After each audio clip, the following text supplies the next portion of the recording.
أعوذ بالله من الشيطان الرجيم. بسم الله الرحمن الرحيم. فأما من أوتي كتابه بيمينه فسوف يحاسب حسابا يسيرا وينقلب إلى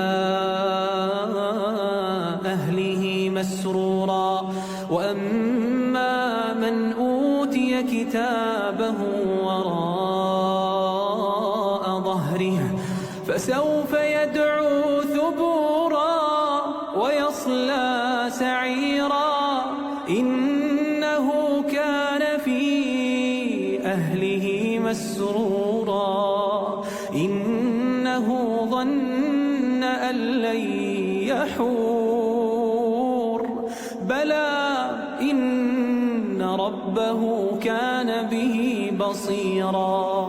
صدق الله العلي العظيم. جزاك الله خير.